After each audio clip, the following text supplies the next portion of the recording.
बिस्मिल्लाहिर्रहमानिर्रहीम। अस्सलाम अलैकुम। आज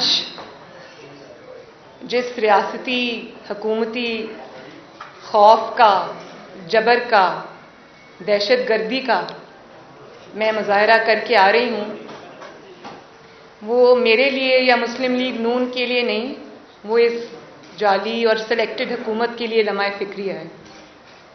आज जिस तरह पुरअमन और निहत्ते कारकुनों के ऊपर जिस तरह पत्थर बरसाए गए, स्प्रे किया गया और जिस तरह उनके ऊपर आंसू गैस फेंकी गई, जिससे हमारे मुतअद्दिद कारकुन जो हैं वो जख्मी हुए, उनके सर फटे, उनको चोटें आई हैं, मैं इसकी भरपूर मजम्मत करती हूँ। और साथ ही साथ मैं मुस्लिम लीग नून के कारकुनों को, मुस्लिम लीग नून के उन सपोर्टर्स को जो मेरे साथ इजहार यकजहती करने, मुस्लिम लीग नून की मोहब्बत में, मियां नवाज शरीफ की मोहब्बत में जो आज उस जबर का सामना करते हुए वहां खड़े रहे, मैं उनको मीडिया की वसातत से सलाम पेश करती हूँ। और आज मैंने पहली दफ़ा ये मुजाहरा देखा है कि एक तरफ से पत्थर आ रहे हैं, आपको एक नैब गर्दी का सामना है, आपके ऊपर आंसू गैस और वो पानी से वो हो रही है, लेकिन कारकुन खड़ा रहा, कारकुन हिला नहीं। तो मैं खराजे तहसीन भी पेश करती हूँ, सलाम भी पेश करती हूँ। और जो लोग जख्मी हुए उनके लिए मैं दुआ गो हूँ कि अल्लाह ताला उनको जल्दी सेहत याब करे। और राना साहब अभी फरमा रहे थे कि जिन कारकुनों को अरेस्ट किया है, उनको इंशाअल्लाह ताला उनकी जो लीगल मुआवनत है वो भी पार्टी करेगी और उनकी खबरगिरी भी करेगी। इसके साथ साथ मैं अपने जो सिक्योरिटी गार्ड्स हैं उनका भी शुक्रिया अदा करना चाहती हूँ। अनसंग हीरोज़ होते हैं, उनका शुक्रिया अदा करना यहाँ बहुत ज़रूरी है कि जब मेरी गाड़ी नैब के नज़दीक पहुँची तो मुझे नहीं पता था कि उस साइड पे अवाम का एक समंदर है। मैं नहीं जानती थी क्योंकि मुझे गाड़ी में से नज़र नहीं आ रहा था। तो अचानक आंसू गैस और वो शेलिंग शुरू हो गई और उससे मेरी गाड़ी के इर्द गिर्द जो लोग थे वो ज़रा दूर दूर हट गए। मेरी गाड़ी बिल्कुल अकेली खड़ी थी, तनहा खड़ी थी। इसी असना में सामने से नैब के दफ्तर के सामने से, बिल्कुल सामने से, जहाँ पे बैरिकेड्स लगे हुए थे उसके पीछे से, सामने से नहीं उसके पीछे से, बैरिकेड्स के पीछे से मेरी गाड़ी के ऊपर पथराव हुआ। और इतने बड़े बड़े पत्थर मैंने खुद देखे। मेरी गाड़ी बुलेट प्रूफ गाड़ी थी, उसके बावजूद उसकी जो विंड स्क्रीन है वो बिल्कुल टूट गई है। उसके अंदर बहुत बड़ा एक सिरे से दूसरे सिरे तक क्रैक आ गया है। और इसके अलावा भी उसकी छत पे पता नहीं कहाँ कहाँ से वो पत्थर आए। मेरे सिक्योरिटी गार्ड्स फिर भी बिल्कुल, उनके पास कोई शील्ड नहीं थी, कोई प्रोटेक्शन नहीं थी, वो मेरी गाड़ी के आगे खड़े रहे। तो मैं उनको भी खराज तहसीन पेश करना चाहती हूँ, उनका शुक्रिया अदा करना चाहती हूँ। और मेरे पे नैब ने अगर मुझे बुला ही लिया था, अगर एक मुज़िका खेज इल्ज़ाम तो लगाया नहीं, ये मेरे पास उनकी प्रेस रिलीज पड़ी है, इनकी जो कॉल अप नोटिस है ये पड़ा है, ये मुझे परसों मौसूल हुआ है, परसों। और मीडिया के ज़रिए बड़े चालाकी के साथ बगैर ब्लैक एंड वाइट में कोई चीज़ लाए हुए मीडिया को इंफॉर्मेशन रिलीज की और ये इशारतन ये कहने की कोशिश की गई, जो रंग उसको मीडिया पे दिया गया नैब की तरफ से अनऑफिशियली, कि शायद कोई ज़मीन है जो मैंने सस्ते दामों खरीदी है और उसमें कोई शायद मैंने किसी की ज़मीन पे कब्जा किया है।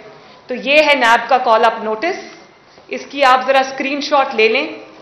इसमें मेरे पे एक इल्ज़ाम भी नहीं लगाया।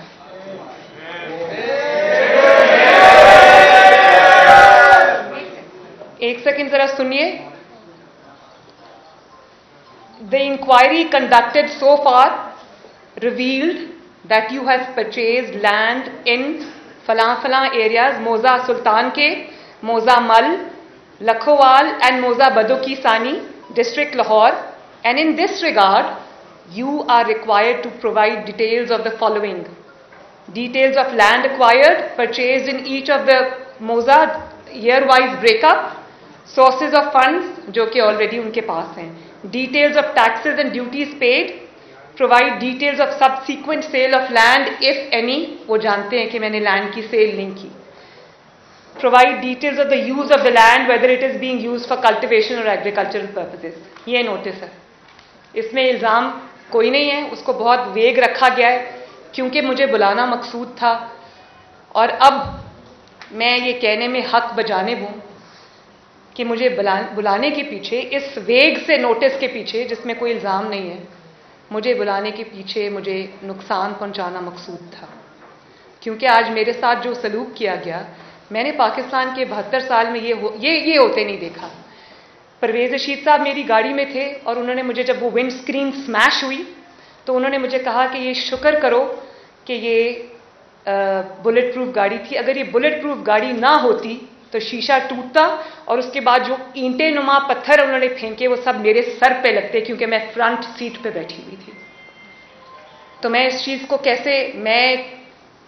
को कैसे कंस्ट्रू करूं, इस चीज़ का मैं क्या मतलब लूं, ये आप सब मेरे से बेहतर जानते हैं। लेकिन क्लियरली अगर वो बुलेट प्रूफ गाड़ी ना होती तो सामने से जिस तरह पुलिस की यूनिफॉर्म में लोग, मुझे नहीं पता वो पुलिस के थे या नहीं, लेकिन वो पुलिस की यूनिफॉर्म में थे। पंजाब पुलिस जनरली ये नहीं करती, लेकिन जिस तरह से वहाँ से वो हुआ वो मैंने अपनी आंखों से देखा। मेरे हाथ में मोबाइल था, मैंने जल्दी, क्योंकि गाड़ी हिल रही थी, पत्थर लग रहे थे, तो मैंने अपने हाथों से अपने मोबाइल कैमरा से उसकी वीडियोस बना ली और एविडेंस के तौर पे उसी वक्त उन वीडियोस को मैंने ट्वीट कर दिया। परवेज़ रशीद साहब का कहना है कि अगर वो गाड़ी बुलेट प्रूफ ना होती और उस गाड़ी की विंड स्क्रीन टूट जाती, उसके बाद जो पत्थर आ रहे थे वो मेरे सर पे लगते, मुझे लगते, और शायद वो क्लियरली मुझे जानी नुकसान पहुंचाने की एक कोशिश थी, या जानी नुकसान पहुंचता या मेरी हेड इंजरी हो सकती थी जिसमें मैं अभी अस्पताल में शायद पड़ी होती। मैं अब वो कहना नहीं चाहती। तो जिस इंतकाम गाह से मैं अभी आ रही हूँ उसकी हैसियत तो मैंने आपको बता दी। उसके बाद इन्होंने मुझे ये कहना शुरू किया कि आप अनऑफिशियली कि आप वापस चली जाएं, मैसेजेस आने शुरू हो गए इधर उधर कि आप मैंने कहा मैं तो वापस नहीं जाऊंगी। मैं नैब के दरवाजे के बाहर खड़ी रही और मैंने कहा कि क्योंकि आपने मेरे पे इतना मुझे बुलाया है एक ऐसे कॉल अप नोटिस में, तो मैं तो जवाब लेके आई हूँ, मैं तो जवाब दूंगी, मेरे पास सब जवाब है, मुझसे ले लें। कहा नहीं बीबी आप वापस जाएं।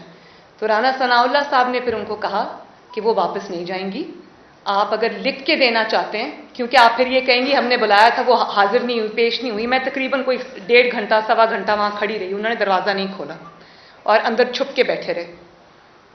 और राना साहब ने फिर उनको कहा कि लिख के दें, तो वो लिख के देने को पहले तैयार नहीं थे। फिर उन्होंने अपनी कोई प्रेस रिलीज इशू की और कहा कि आज मरियम नवाज़ वापस जाएं, तो आज की जो उनकी पेशी है वो कैंसिल हो गई है। सवाल वहाँ पर किए जाते हैं जहाँ सवाल करने वाले का कोई किरदार हो। नैब के किरदार मुझे तो बहुत पहले से पता था, नवाज शरीफ साहब को बहुत पहले से पता था, राना सनाउल्लाह साहब को बहुत पहले से पता था, शाहिद खाकान अब्बासी साहब को बहुत पहले से पता था, हमजा शहबाज को बहुत पहले से पता था, साद रफीक साहब को बहुत पहले से पता था, और भी हमारे जो मुस्लिम लीग नून के लीडर्स हैं जिनको जो नैब गर्दी का निशाना बने वो भी सब जानते थे। लेकिन नैब के इन हथकंडों पर मुहर अब सुप्रीम कोर्ट के मुअज़्ज़िज़ जज साहिबान ने अपने रिमार्क्स और अपने फैसलों के जरिए लगा दी। हाई कोर्ट के जजेस ने, मुअज़्ज़िज़ जज साहिबान ने अपने फैसलों और रिमार्क्स के जरिए लगा दी, और रही सही कसर उसकी ह्यूमन राइट्स वॉच ने पूरी कर दी, जिसमें ये क्लियरली कहा गया कि नैब को पॉलिटिकल इंजीनियरिंग के लिए, पॉलिटिकल विक्टिमाइजेशन के लिए और सियासी जोड़ तोड़ के लिए, पॉलिटिकल ओपोनेंट्स को सप्रेस करने के लिए, उनको ब्लैकमेल करने के लिए, उनको दबाने के लिए और हुकूमत को बरकरार रखने के लिए नैब को जो है वो इस्तेमाल किया गया। तो इस हैसियत का, इसमें तो मेरा ख्याल है कि ऐसी नैब के सामने पेश ना होना शायद कानून की ज़्यादा पासदारी होगी, क्योंकि नैब तो अब इन रिमार्क्स के बाद, इन फैसलों के बाद और इस दहशतगर्दी के बाद, इस इंतकाम की सियासत के बाद, इंतकामी हरबों के बाद, कार्रवाइयों के बाद नैब तो अब एक खुद मतलूब इदारा है। नैब को तो अब खुद जवाब देने कि उन्होंने पाकिस्तान के टैक्स पेयर का पैसा, पाकिस्तान के एक्सचेकर का पैसा उन्होंने सियासी इंजीनियरिंग में क्यों उसका बेदरेग इस्तेमाल किया, क्यों नैब ने उस पैसे के जरिए मुखालिफिन को की जोड़ तोड़ की, सियासी जमातों की उनको नुकसान पहुंचाने की कोशिश की और हुकूमत की मदद की। अभी मीर शकील और रहमान साहब का आप केस ले लें, एक वजीर मौसूफ फरमा रहे थे कि मैं इमरान खान साहब से ये दरख्वास्त करूंगा कि मीर शकील और रहमान साहब को छोड़ दें। तो मीर शकील और रहमान साहब को, जिनको 140 दिन हो चुके हब्से बेजा के अंदर, उनको क्या इमरान खान साहब ने पकड़ा है? उनको तो नैब ने पकड़ा है। और क्या इमरान खान के कहने से वो नैब उसको छोड़ देगी?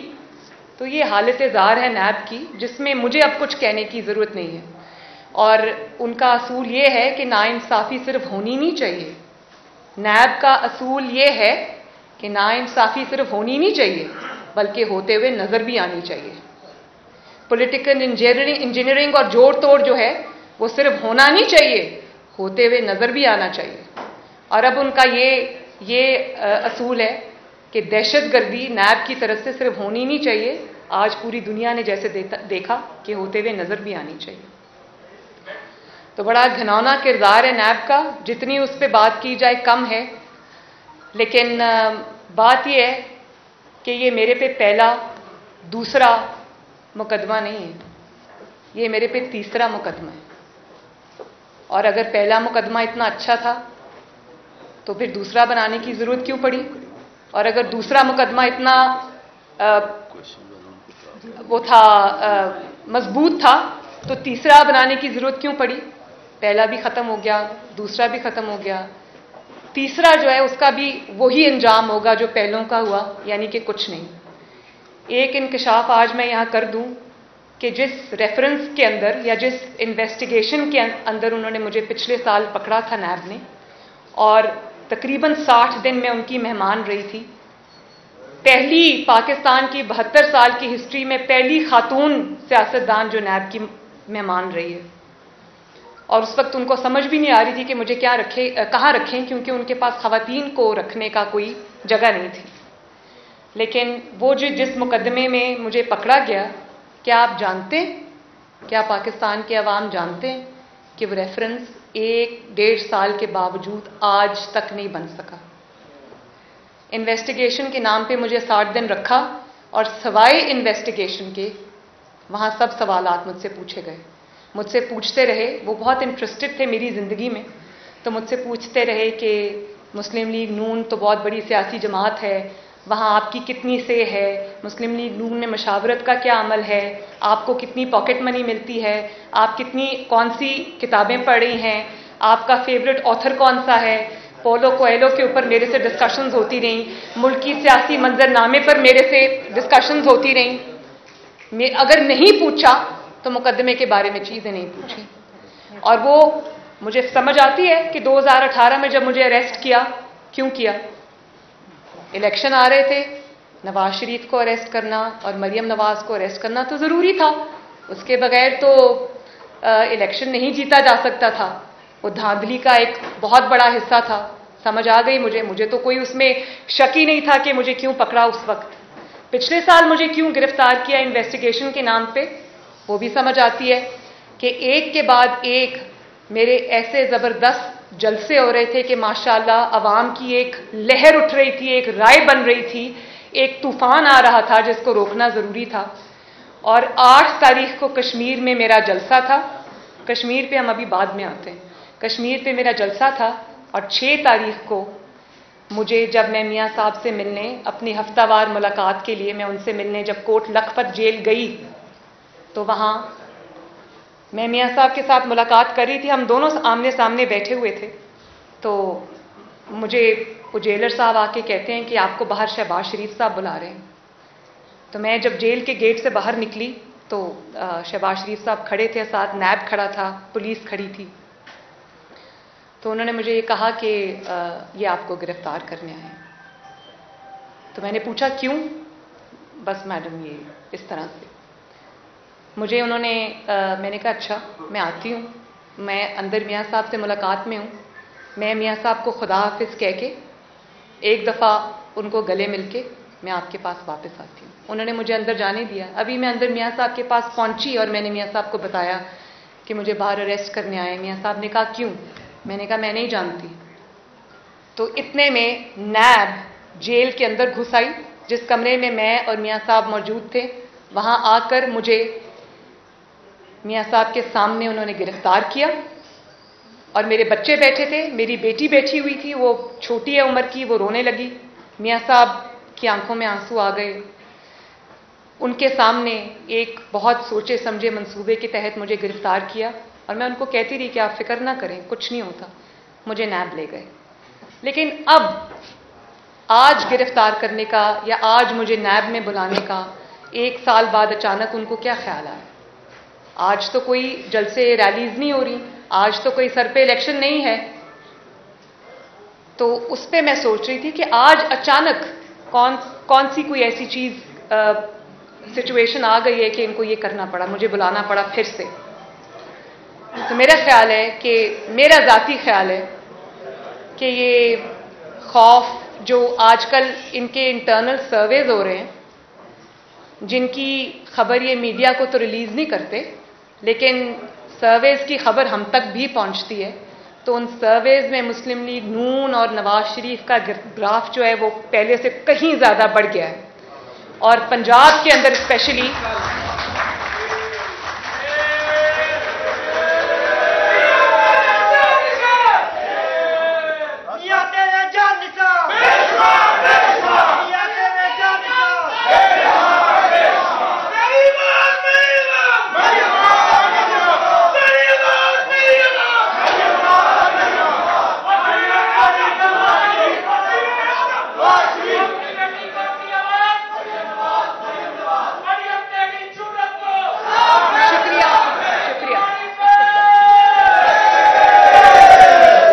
जो इंटरनल सर्वेज हुए हैं ये उससे बहुत बुरी तरह घबरा गए हैं, पैनिक कर गए हैं।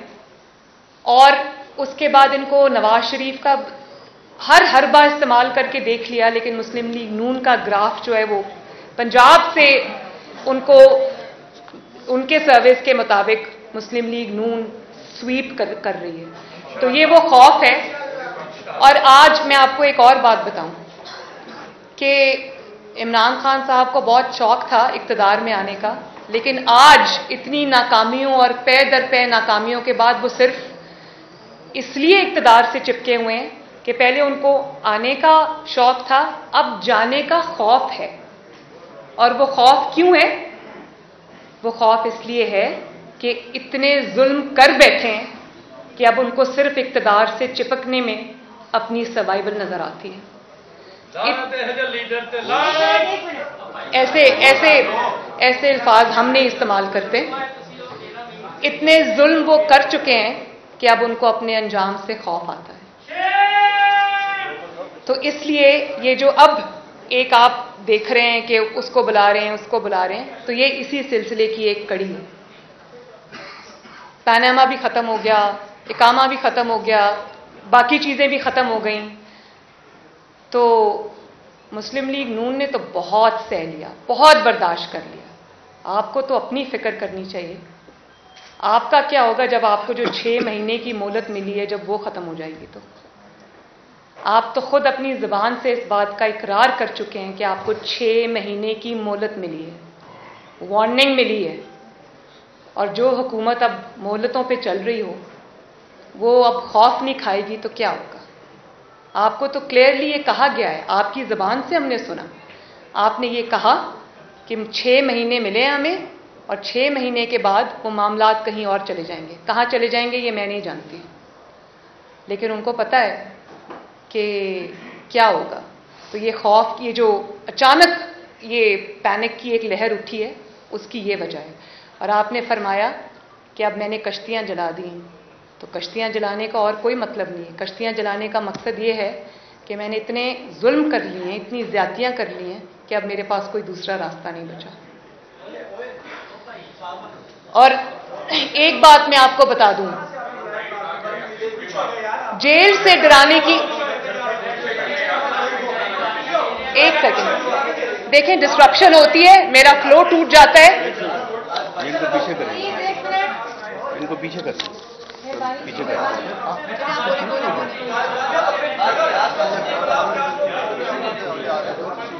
एक सेकेंड खामोशी इख्तियार करें प्लीज।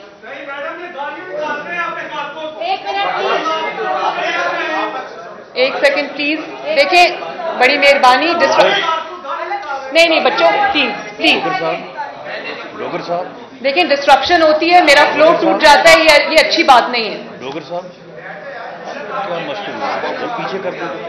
और बात ये है, पीछे आप भी पीछे हो जाए। बात ये है कि आपकी हुकूमत को हर महाज पे नाकामी का सामना है। आप अपनी नालायकी से मामलात को खराब से खराब तर करते जा रहे हैं। लेकिन अफसोस मुझे इस बात का है कि आज भी आपकी प्रायोरिटीज, मैं समझ गई कि आपके अंदर वो सलाहियत नहीं है, आपके अंदर वो अकल नहीं है, आपके वो तजर्बा नहीं है, आप जबरदस्ती मुसल्लत किए गए हम पर, वो समझ आती है। लेकिन आज भी आपकी प्रायोरिटीज मिसप्लेस्ड है। आज भी आपकी जो प्रायोरिटीज की लिस्ट है उस पे ऊपर भी नवाज शरीफ है, नंबर 2 पे भी नवाज शरीफ है, नंबर 3 पे भी नवाज शरीफ है और आखिर में भी नवाज शरीफ है और मुस्लिम लीग नून है।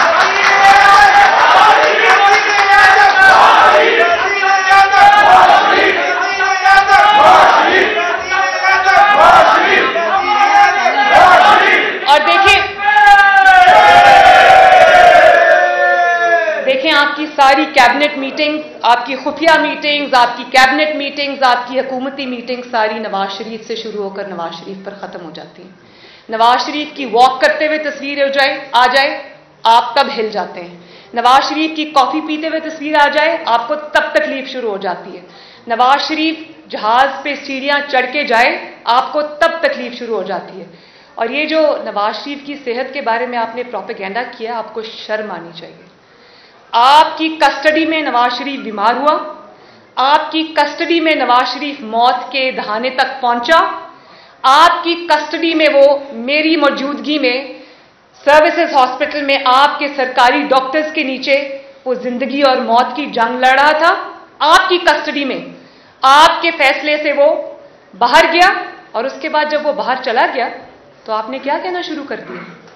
आपके वजीरों ने प्रेस कॉन्फ्रेंसेस की, आपके अपने स्टेटमेंट्स हैं कि नवाज शरीफ को सेहत को खतरा है तो इंसानी हमदर्दी के लिए मैंने जाने दिया। सॉरी, आपने इंसानी हमदर्दी के लिए नहीं उनको जाने दिया। आपको नवाज शरीफ पर रहम नहीं आया, आपको अपने ऊपर रहम आया। आपको जब यह खबर मिली कि नवाज शरीफ बीमार है और मौत के दहाने तक पहुंच गया है, तो आपने अपने आप को बचाने के लिए कि आपकी कस्टडी में उसके साथ ये हुआ, तो आपको फिर आपके हाथ पांव फूल गए और आपने इस रहम आपको अपने ऊपर आया, नवाज शरीफ के ऊपर रहम नहीं आया आपको। आपने उसको जल्दी जल्दी मुल्क से बाहर भेजा इलाज के लिए ताकि वो आपके ऊपर जिम्मेदारी ना आ जाए और आप अवाम का जो हाथ है वो आपके गिरेबान पे होगा, कल आप सड़कों पे चल नहीं सकेंगे। तो मैं ये जानती हूं कि रहम आपको नवाज शरीफ पर नहीं आया, रहम आपको अपने आप पर आया था कि आपके हाथों ये होगा।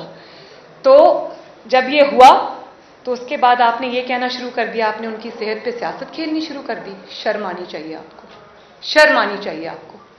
और आज भी जब आपसे आपकी कारकर्दगी के बारे में सवाल किए जाते हैं, आपके पास मुस्लिम लीग नून और नवाज शरीफ के अलावा कोई जवाब ही नहीं है। तो करप्शन का आप राह गलाबते रहते हैं, तो करप्शन का फैसला तो फिर ज़मीनी हकायक पे होना चाहिए।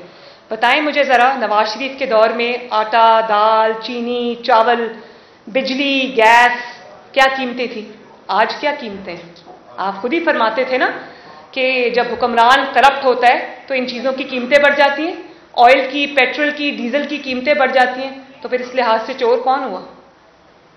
नवाज शरीफ 5.8 पे जीडीपी छोड़ के गया था। आज पाकिस्तान की तारीख में शायद पहली दफा मनफी में जीडीपी चली गई, माइनस में चली गई जीडीपी। तो शर्म की बात तो ये है ना, इसी से पता चल जाता है कि यहाँ करप्ट कौन है और क्या प्रोपेगेंडा क्या किया जा रहा है। और सिर्फ ये कि आप फिर इसी पे फेलियर नहीं है आपका, सिर्फ इकोनॉमिक फ्रंट पे और मईशत पे आपका फेलियर नहीं है, आपका फेलियर फॉरेन पॉलिसी पे भी है। और ऐसा फेलियर है कि शर्म आ जाए इंसान को, सफारती महाज पर आप बुरी तरह नाकाम हुए। मुझे ये बताएं कि 72 साल में कभी किसी के दौर में, किसी वजीर आजम के दौर में, किसी डिक्टेटर के दौर में कश्मीर की, भारत को क्या इतनी जुर्रत हुई कि कश्मीर की रियासती हैसियत को ख़त्म कर सके? ये स्याह धब्बा भी आप ही के मुंह पे लगा। और आप तो बड़ा खुश खुश आए थे ना अमेरिका से वापस के सालसी होगी कश्मीर पे, ये होगा वो होगा। कहाँ गई वो सालसी? कहाँ गई वो तकरीरें और वो स्टेटमेंट्स जो आपने पर्चियों के बगैर दिए थे? क्या हुआ कश्मीर का? आज 72 साल में पहली दफा कश्मीर जो है वो भारत की झोली में जा गया आपके दौरे हुकूमत में, और आप चुपचाप देखते रहे। आप क्या कहेंगे कश्मीरियों से कि मैं तुम्हारा मुकदमा नहीं लड़ सका? मैं फोन करता था तो मोदी फोन नहीं उठाता था। ये वही मोदी साहब है ना, प्राइम मिनिस्टर मोदी, जो मियां साहब जब प्राइम मिनिस्टर थे तो पाकिस्तान आए थे, वो आपका फोन सुनना भी गवारा नहीं करता। ये होता है फर्क एक इलेक्टेड प्राइम मिनिस्टर में, एक तजर्बाकार प्राइम मिनिस्टर में, एक ऐसे प्राइम मिनिस्टर में जो हर चीज को समझता है, जानता है, अपने मुल्क का इंटरेस्ट वॉच करता है, और एक मुसल्लत शुदा वजीर आजम में। तो इसके लिए अब आपने कहा कि अब खिफत मिटाने के लिए मीडिया को आपने कंट्रोल कर लिया, मीडिया पे आपने वो बात उठनी नहीं दी, और अपनी खिफत मिटाने के लिए, अपनी शर्मिंदगी मिटाने के लिए आप कश्मीर के नक्शे पे लकीरें खींचने से आपको कश्मीर नहीं मिल जाएगा, या 2 मिनट की खामोशी इख्तियार करने से आपको कश्मीर नहीं मिल जाएगा, या एक शाहराह का नाम बदल देने से आपको कश्मीर नहीं मिल जाएगा। ये तो बड़ा आसान काम है भाई। मियां नवाज शरीफ पर जब ये वक्त आया, जब उन्होंने एटमी धमाकों का फैसला करना था, तो मियां साहब के लिए तो बड़ा आसान था, 6 एटमी धमाकों के बदले 12 मिनट की खामोशी इख्तियार कर लेते, तो पाकिस्तान कभी एटमी ताकत ना बनता। बनी गाला का नाम तब्दील करके उसको चागी उसका नाम रख लेते।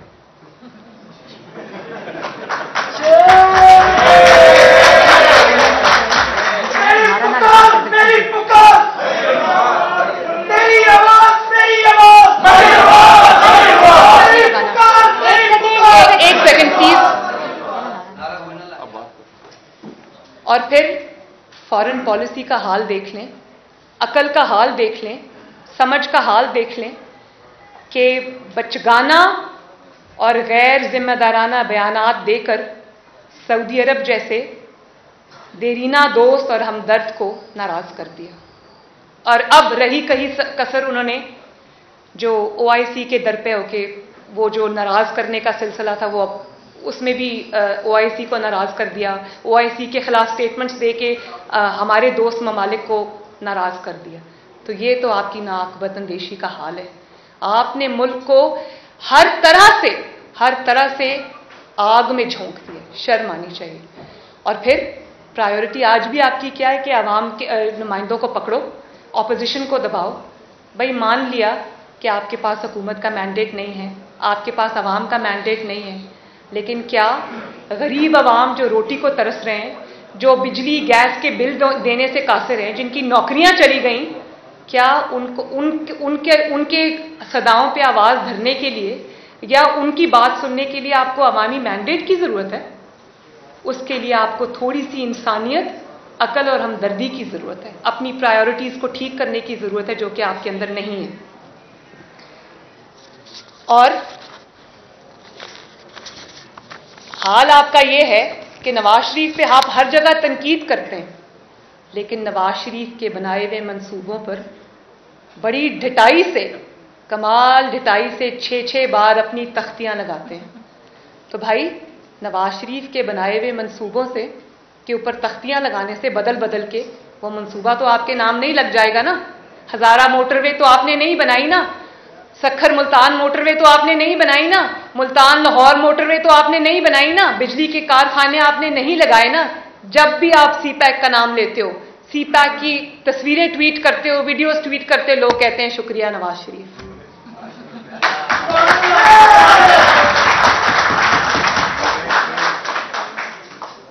शुक्रिया नवाज शरीफ की सदाएं आती हैं। आपको हर जगह नवाज शरीफ इसलिए नजर आता है क्योंकि हर जगह नवाज शरीफ है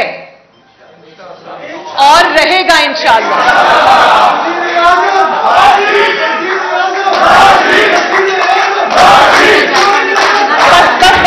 बस।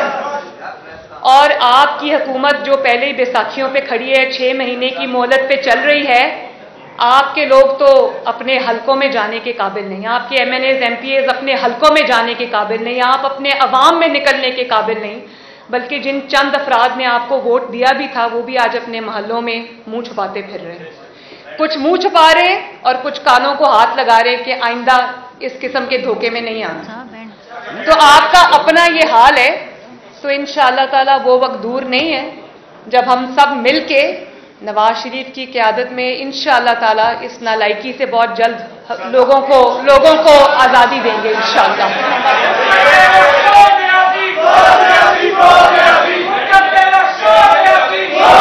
एक मिनट, अब नारा नहीं लगेगा कोई, प्लीज बारी बारी। मैंने आपको पहले सिफारिश की थी, ऐसे नहीं। उस्मान आप मैं आपको दे रही हूँ, सबको मैं इधर ही, हम सब इधर ही। जी फरमाइए।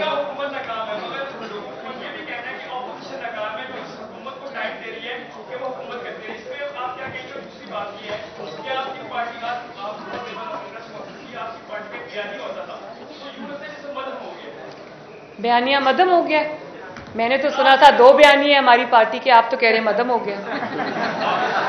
बात यह है कि पार्टी मेरे साथ बैठी है, मेरे सीनियर्स मेरे साथ बैठे हैं, पार्टी का एक ही बयानी है, जो नवाज शरीफ का बयानी है और जो वोट को इज्जत दो का बयानी है। अगर आज वोट को इज्जत मिल जाती तो पाकिस्तान के साथ ये सलूक ना होता, पाकिस्तान की दुनिया में जग हसाई ना होती। तो नवाज शरीफ का जो बयानिया था और है, उसको वक्त ने साबित किया है कि वो बिल्कुल ठीक था। और वो नवाज शरीफ का बयानिया नहीं है, वो हमारे आईन का बयानिया है, हमारे दस्तूर का बयानिया है। अगर नवाज शरीफ ने उससे हटके कोई बात की है तो फिर किसी में अगर कोई चैलेंज कर सकता है तो करे।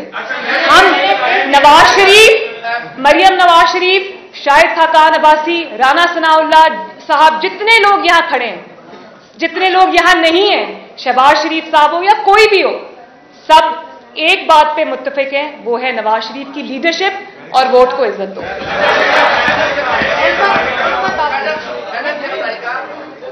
आपने बड़ी तशवीशनाक इस बात हैं जो आपकी जान के डरते हैं, और दूसरी बात यह है कि आप इतना अरसा खामोश क्यों थी, और आज जब बोली है तो यूं समझा जाए कि आप बोलती चली जाएंगी।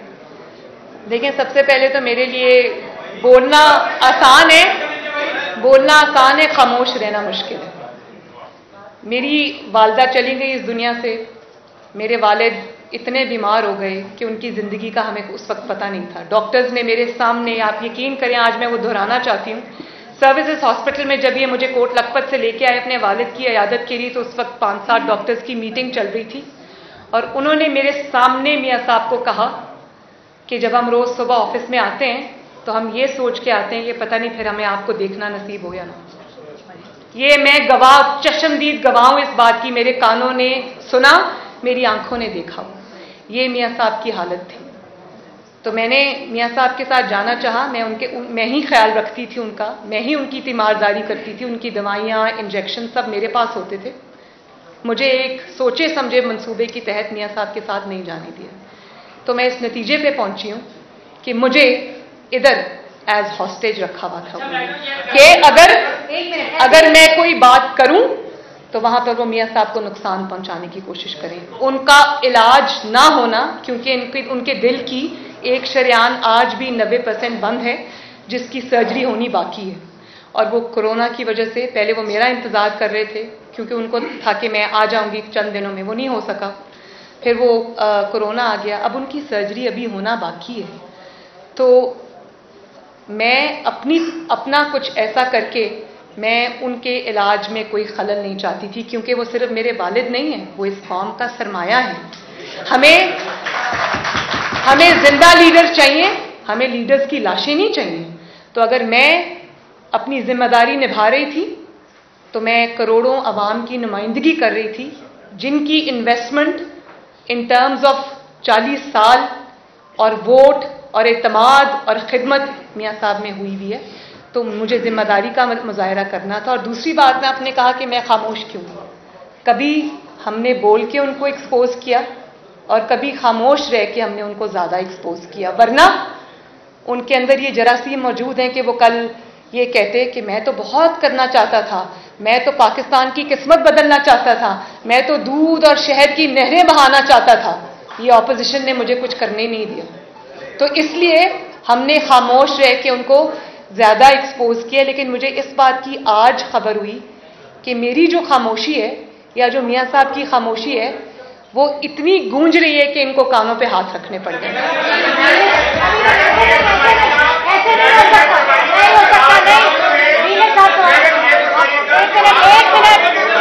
एक मिनट, ऐसे नहीं हो सकता। दिनेश साहब ऐसे मैं दूंगी आपको। दिनेश साहब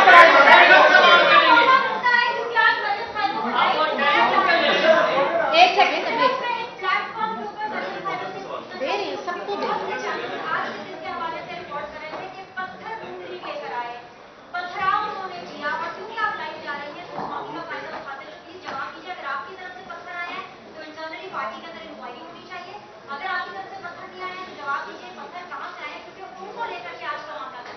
शुक्रिया दिनेश, शुक्रिया दिनेश।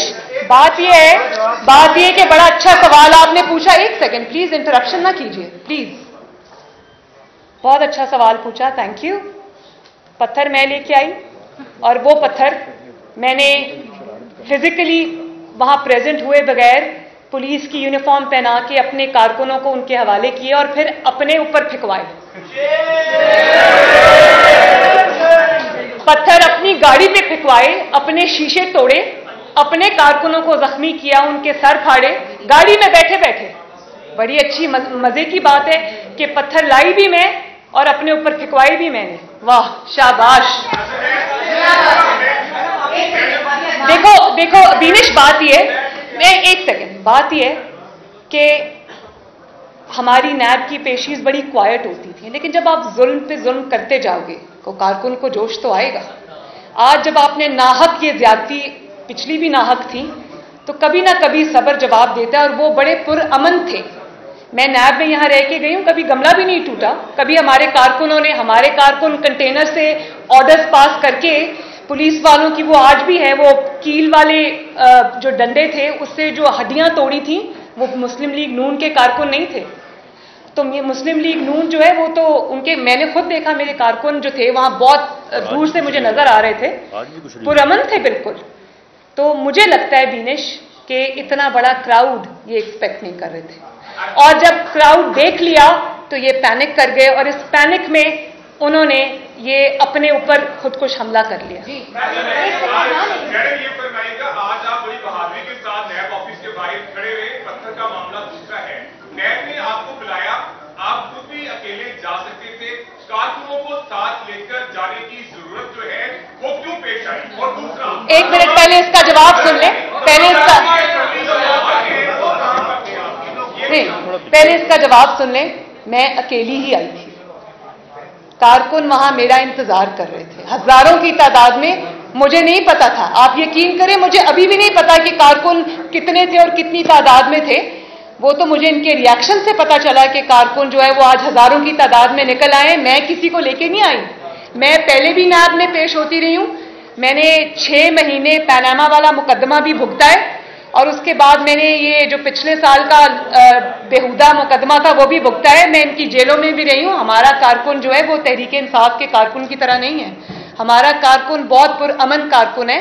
आप ये ना, मैं किसी को नहीं लाई, मेरे अगर मुस्लिम लीग नून का गढ़ है लाहौर, पंजाब पाकिस्तान मुस्लिम लीग नून का कला है, तो मुस्लिम लीग नून का कारकुन भी देख रहा है कि आप कितना जुल्म कर रहे हैं। किसी को आप हेरोइन डाल के पकड़ लेते हैं, किसी को आप ये शाहिद अब्बासी साहब बैठे हुए हैं, एक चीज आप उनके खिलाफ आज साबित नहीं कर सके, साद रफीक साहब, तो फिर वो कारकुन को गुस्सा आता है, वो अपनी यकजहती के इजहार के लिए आया था।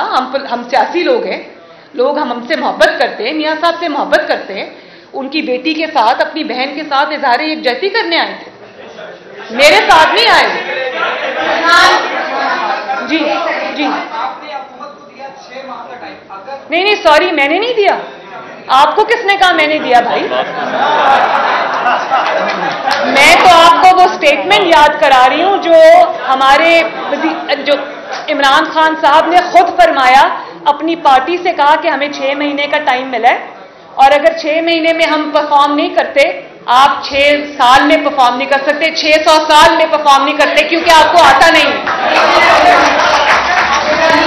नहीं, एक सेकेंड, ये इमरान खान की अपनी स्टेटमेंट है कि मुझे 6 महीने मिली है और मैंने 6 महीने के बाद बात कहीं और चली जाएगी, बस ये बात। इसे को छोड़े नेक्स्ट चले, जी नेक्स्ट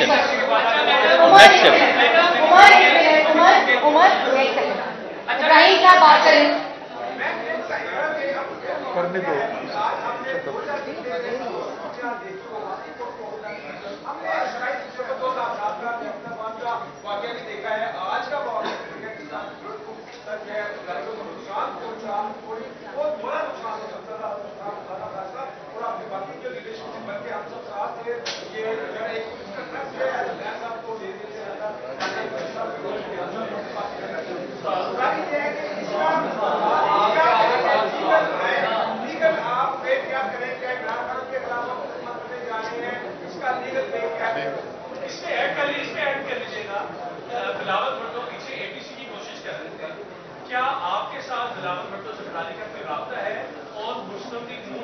लीगल टीम इसको बैठ के देखेगी।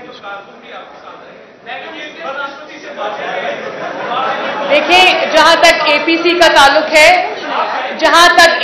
ताल्लुक है, वहां पर मियां साहब की क्लियर इंस्ट्रक्शंस हैं पार्टी को भी कि एपीसी के फोरम को भरपूर तरीके से इस्तेमाल किया जाए, मौलाना फजलुर रहमान साहब की सरबराही के अंदर और उनकी सुपरविजन में, और उनको जो है वो पूरी तरह उनसे ताउन किया जाए, और जो फैसले भी हों वो अपोजिशन को यूनाइटेड करके एपीसी के फोरम से होने चाहिए। ये मुझे पता है कि मियां साहब की क्लियर इंस्ट्रक्शंस हैं।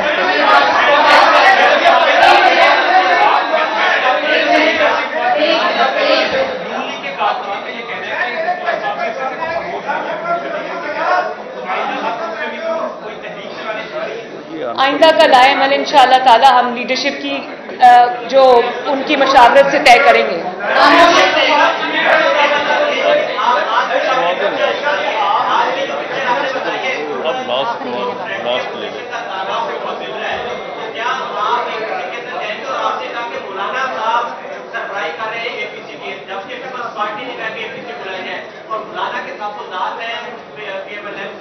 पार्टी से पैकेज के बिल के ऊपर, तो मुलाना की गुफ्तगू नवाज शरीफ के साथ हुई है, क्या पीएमएल-एन एपीसी को लेकर तहफ़्फ़ुज़ात का शिकार हो रही है, जिसकी वजह से मुलाना साइड पर हो गए? मैंने आपको अभी बताया कि एपीसी के बारे में और मौलाना साहब के बारे में मियां साहब के क्या तासुरात हैं, उसमें कोई एम्बिग्विटी नहीं है, और अगर मौलाना साहब के कोई तहफ़्फ़ुज़ात हैं तो उसको मुस्लिम लीग नून इंशाअल्लाह ताला दूर कर देगी, उसके लिए फिक्रमंद होने की जरूरत नहीं है।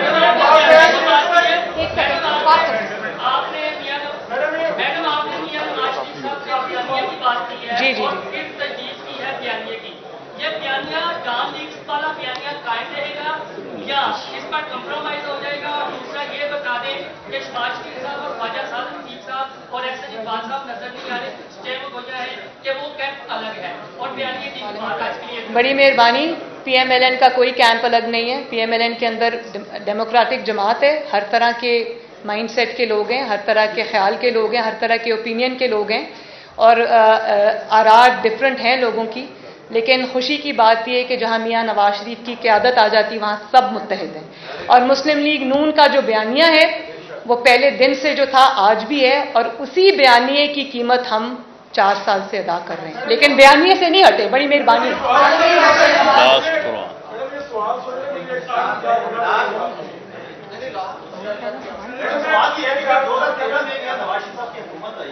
तो इमरान खान की 36 सीटें अब 2 साल हो गए, आपने सारी बता दी है इमरान खान की, वो कौन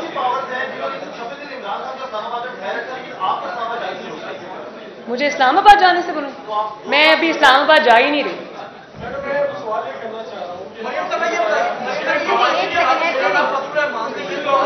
मैंने बात कर दी उनसे।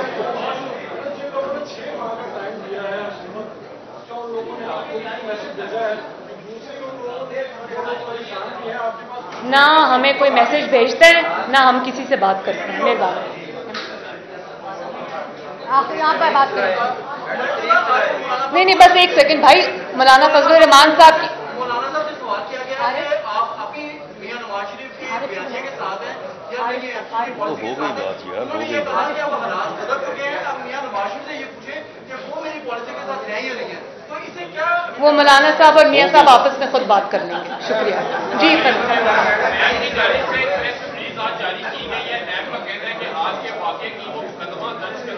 अच्छा, क्या बात है। इतनी मासूम नैब, इतनी आइन और कानून पे चलने वाली नैब, अगर उनकी अदालतों में जो दुर्गत बनी वो उसी को देख लें तो उनको आज कोई प्रेस रिलीज करने की जरूरत पेश नहीं आई।